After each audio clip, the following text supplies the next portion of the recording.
Olá, meus caros, aqui é o Corvo. E enquanto eu estou aqui envolvido com a produção de alguns vídeos mais demorados relativos às obras literárias e que necessitam de maior atenção e acabamento, aqueles que dão trabalho, tiro um tempinho para vir aqui prosear com vocês, para que o canal não fique muito parado, coisa que me desagrada. E com vídeos mais demorados é algo que acaba acontecendo. Gosto de manter as coisas fluindo, de algum modo. Sendo assim, faço rapidinho mais um vídeo de biografia de personagem. Como os tópicos aqui tendem a ser majoritariamente de horror e dark fantasy, abro um parêntese desta vez para falar de algo mais fofinho. Por que não? Meu coração não é inteiramente peludo, ora bolas. Hoje trago uma personagem mais gracinha, fofinha e incrivelmente bem desenvolvida, tanto enquanto conceito como enquanto mecânica. Ela pertence ao mundo dos games, no caso dos retro games, visto que ela é uma bichinha que apareceu lá no Super NES, em 1995. Estive pensando sobre ela recentemente o suficiente para ficar inclinado a postar algo. Falo da gracinha, do verdadeiro amoreco, da Dixie Kong. Personagem que eu, quando criança, me apaixonei de cara com o estilo dela, os gostos pessoais dela e também por causa do seu comportamento. Quem cresceu nos anos 90 e não jogou nenhum exemplar de Donkey Kong Country daquela época, não se desespere. Há sempre a possibilidade de ter essa experiência, mesmo que o console do Super NES não seja mais fabricado. Nunca é tarde, e siga o conselho. Você deveria jogar. É diversão na certa. Existe hoje a comodidade de emular esses games até mesmo no celular, embora eu aconselhe o joystick, bem mais gostoso. Muitos da geração da trilogia original de Donkey Kong já se tornaram papais e mamães, e apresentar esses games para os filhos também, meus caros, eu considero até mesmo uma aula de história do entretenimento. Se você se sentar e jogar com os pequenos, contar suas histórias para eles, da época que eram toquinhos, igual a eles, melhor ainda. Vão estreitar os laços com eles. Donkey Kong é absurdamente lúdico. Como são divertidos e encantadores aqueles games. E o mais impressionante é o fato de quase 3 décadas terem se passado e sua jogabilidade continuar fluida, assertiva, incrivelmente divertida e suas imagens pré-renderizadas, que eram sem dúvida um atrativo a mais daquela geração de consoles, e certamente uma demonstração exímia de como usar tal técnica, ainda serem estonteantes, lindas demais de arrancar suspiros. Eu não sei vocês, mas recentemente eu estava vendo alguns vídeos de Donkey Kong Country Tropical Freeze, game de 2018, e lançado para a mais recente plataforma da Nintendo, o Nintendo Switch. Game que continua dentro do gênero plataforma, mas totalmente animado em 3D. E quer saber? Embora eu saiba que tecnicamente falando seja um jogo superior, há algo nos games originais da primeira trilogia que me faz ficar mais encantado por eles, por incrível que pareça. Ah, Corvo, isso é saudosismo da sua parte. Sem sombra de dúvidas, meus caros. Tenho certeza que há um componente emocional nesta minha avaliação. Mas é como digo a vocês. Eu tenho total ciência de que, tecnicamente falando, os games originais tinham uma resolução minúscula para rodarem em TV de tubo e sem definição, que as imagens do cenário eram todas renderizadas previamente, para ficarem mais bonitas porque o cartão gráfico usado pelo console não daria conta de animar algo tão lindo. Tenho total consciência disso, mas ainda assim, eu posso apontar naqueles games alguns elementos que me fazem preferir a experiência visual deles. Eu julgo a direção de arte daqueles games algo impressionante. Elas continuam saltando aos meus olhos quase 30 anos após seu lançamento, mesmo se tratando de imagens pré-renderizadas. E isso é para poucos. Será que 30 anos no futuro, diremos o mesmo do mais recente game do Donkey Kong? Tenho lá minhas dúvidas, hein? E penso que uma explicação válida para isso é que a arte se sobressaiu à técnica, Mesmo quando a técnica fica ultrapassada, o elemento artístico tem um valor intrínseco que persiste ao teste do tempo. Um exemplo disso são os inúmeros games que usaram a pré-renderização com o mesmo afinco que Donkey Kong Country, e a maioria deles ficou datado. A direção de arte não se sobressaiu, não resistiu ao tempo. Compreendem? Mas a direção de arte e acabamento da trilogia Donkey Kong Country foi tão cuidadosa e inspirada que ela resiste perfeitamente, na minha opinião, ao teste do tempo. Se você ouvinte não se lembra mais do áudio e das imagens destes games, faça uma consulta rápida aí no YouTube e me diga, são consistentes ou não? Em comparação com uma imensidade de outros títulos, envelheceu bem ou não? Na Nintendo, Super Mario World foi um game que, em comparação com Super Mario Bros., na geração anterior, foi quebra de paradigma em termos de entretenimento e jogabilidade. E quando Donkey Kong apareceu, eu tive a mesma sensação. Mas com ele o queixo começou a cair, literalmente babando e completamente abismado com o fato daqueles jogos serem tão bonitos e atrativos naquele console tão simples para uso doméstico e infinitamente inferiores aos arcades da época, os famosos fliperamas. Com o estudo posterior e mais informação sobre as imagens pré-renderizadas, nós ficamos sabendo que a pré-renderização não deixa de ser uma espécie de cheat, digamos. Mas, independente desse fato, eu ressalto que quando a técnica é bem utilizada, e que sem dúvida foi o caso em Donkey Kong Country, ela agregava valor sim, não apenas tecnicamente, mas artisticamente. Era por amor, gente. E Donkey Kong foi amor à primeira vista. Não posso fazer um comparativo com a gameplay do mais recente Donkey Kong de 2018, visto que não possuo um Nintendo Switch e portanto não joguei. Quem quiser falar um pouco nos comentários se sinta livre para isso. Mas certamente digo que, mesmo que apenas os personagens e os antagonistas dos cenários fossem de fato animados naqueles 3 jogos antigos, a interatividade, a movimentação, a física daqueles games eram também sensacionais. A sensação de jogar era muito confortável, um diferencial. Muitas pessoas acreditam que o gaming é apenas apertar botões. Mas isso logo muda quando pegam um joystick na mão e sentem a responsividade. Entendem na prática como o produto final é uma interação entre software, programação e estímulo físico. Quando estes elementos estão balanceados e em sincronia, o prazer físico é tão grande que é quase como saborear uma guloseima. E Donkey Kong provocava isso. Era super viciante e uma bomba de estímulos prazerosos. E o mais incrível ainda, repleto de bom humor, com personagens expressivos, com características próprias, que davam a eles alguma identidade, mesmo sem pronunciarem uma só palavra. Eles dançavam em comemorações, olhavam para você, reclamavam quando parava de movimentá-los. Pode parecer pouco para aquele ouvinte com 1,5 décadas ou um pouco mais de vida, visto a tecnologia que hoje você desfruta. Mas na década de 90, isso era sensacional. Sentir um personagem vivo, que demonstrava só com o uso de linguagem corporal certa consciência sobre você, de que ele sabia da tua existência. Era algo novo. Para fins complementares, procure na playlist Papo de Corvo o vídeo que fala sobre quebrar a quarta parede. Pode ser útil. Obviamente não estamos falando de inteligência artificial, apenas de uma programação simples, mas que estava sendo utilizada em um momento histórico onde podiam ser usadas e poucos estúdios realmente se preocupavam em fazer isso. E o que era muito importante, pois principalmente por serem jogos infantis, este é um elemento que faz toda a diferença na experiência final. Criança transborda energia, gosta de ser estimulada, e Donkey Kong é ligado nos 220 volts, a todo momento.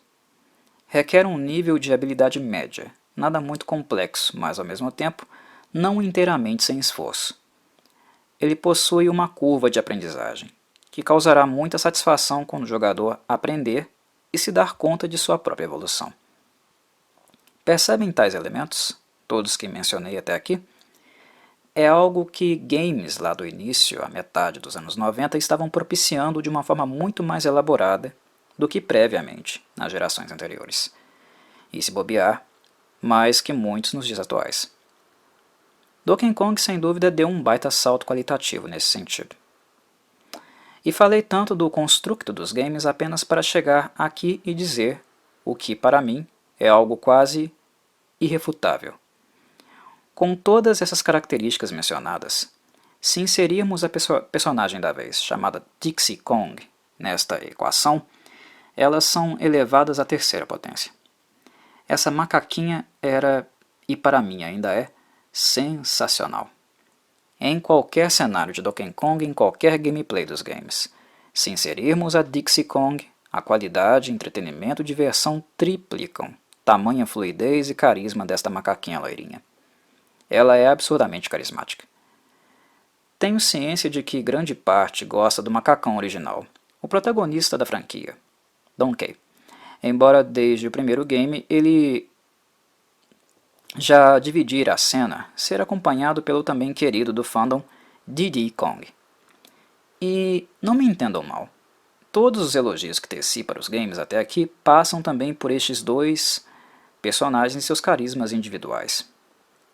Mas o que a franquia fez, ao inserir Dixie no segundo game, na minha análise, foi algo que expandiu o nível de jogabilidade do game consideravelmente, um fator que eu não posso deixar de considerar aqui nessa avaliação. A cabeleira loira de Dixie não é apenas fofa e linda, ela tem sua função mecânica bem clara na jogabilidade, e honestamente, é a verdadeira glória. Sendo franco, a primeira vez que vi Dixie em ação, ela me lembrou muito, de cara, o personagem Tails, que aparece em Sonic 2, game da Sega de 1992. Com o rabo de cavalo dela, Dixie pode girá-lo feito um helicóptero. Ela não pode planar ad eternum, a bel prazer, mas com este giro ela pode tornar seus saltos muito mais longos, cobrir grandes distâncias. Conceitualmente, não é assim tão distante do que o Tails faz com as caudas que possui, mas mecanicamente eles ainda são diferentes na forma de jogar. Lembro que desde os anos 80, a Nintendo e a Sega eram rivais ferrenhas do mercado e tinham uma forte competição.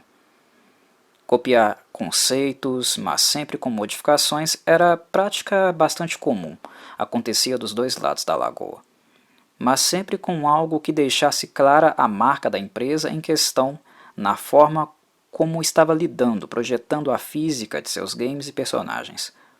Então, difícil negar que ver Dixie girando sua cabeleira de alguma forma nos dava a sensação de eu já vi isso antes. Mas não se trata de plágio. O Tails não plagiou os helicópteros, como a Dixie não plagiou o Tails. É o uso da física de um proceder motor, e com resultado e sensibilidade bastante diferentes, diga-se. Principalmente pela forma como sentimos a interação mecânica dos personagens no cenário. E já que estamos falando de cabeleira, Dixie também podia usá-la para dar chicotadas nos inimigos, dos crocodilos chamados de Kremlins.